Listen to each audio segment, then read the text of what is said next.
पर जी जब हमें गुस्सा आता है, ईर्ष्या होती है या मन दुखी होता है तो सबसे पहले मन में नकारात्मक विचार क्यों? नहीं, हमें पहले बताओ गुस्सा क्यों आता है। गुस्सा तब आता है जब हम ये कामना करते हैं कि ये ऐसे चले और वो नहीं चलता, कोई भी हो, तो गुस्सा आ जाता है।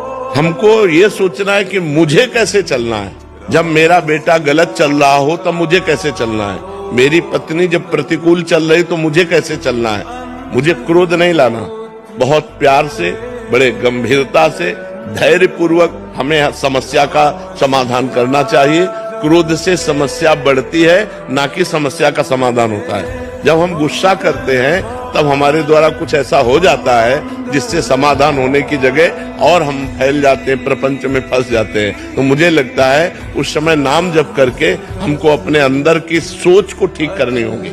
अगर हम अंदर की सोच को ठीक नहीं कर पाए तो जेल जितनी भरी है वो सब इसी में भरी है, काम में या क्रोध में या व्यभिचार में फंसा या हिंसा में फंसा, चोरी में फंसा, इसी में जेल भरी हुई। तो हमें लगता है हम उस समय अपनी सोच को कंट्रोल कर सके, उसके लिए भगवान का भजन है। भगवान के भजन में बहुत बड़ी सामर्थ्य है और सामने वाले का परिवर्तन क्रोध से नहीं होता, हमारी नम्रता और विनम्रता और सहनशीलता से होता है। एक बार श्री स्वामी एकनाथ जी महाराज महाराष्ट्र के गंगा स्नान करने गए, तो स्नान करके लौट रहे थे तो ऊपर विधर्मी का महल था, गली के ऊपर। उसने थूक दिया, देखा महात्मा का नहा के जा, तो ऊपर थूक दिया, ऊपर गिरा। वो फिर नहाने गए, वही गली थी, फिर लौटे, फिर थूक दिया, 100 बार थूका। वो 100 बार स्नान करके आए। जब 100 बार स्नान करके आए तो हार गया। वो नीचे उतर के आया और प्रणाम किया और कहा मुझे क्षमा कर दो। उनका क्यों भैया? बोले मैंने 100 बार आपके ऊपर थूका, अपराध किया। बोले नहीं, आपने बड़ी कृपा की।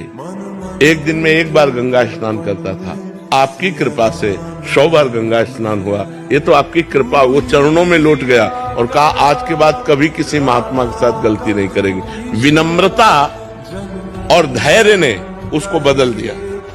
अगर उसी समय गाली देते तो शायद और थूकता और गुस्सा करता या और विपरीत चला जाता, लेकिन वो कुछ नहीं बोले तो उसका सुधार हो गया।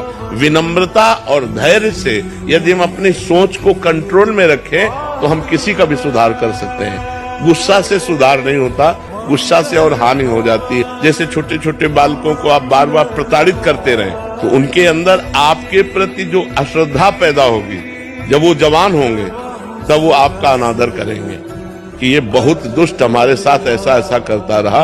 तो हमें लगता है बच्चों को प्यार से समझाने की कोशिश करें, दुलार से समझाने की कोशिश करें। ज्यादा क्रोध का प्रयोग ठीक नहीं है।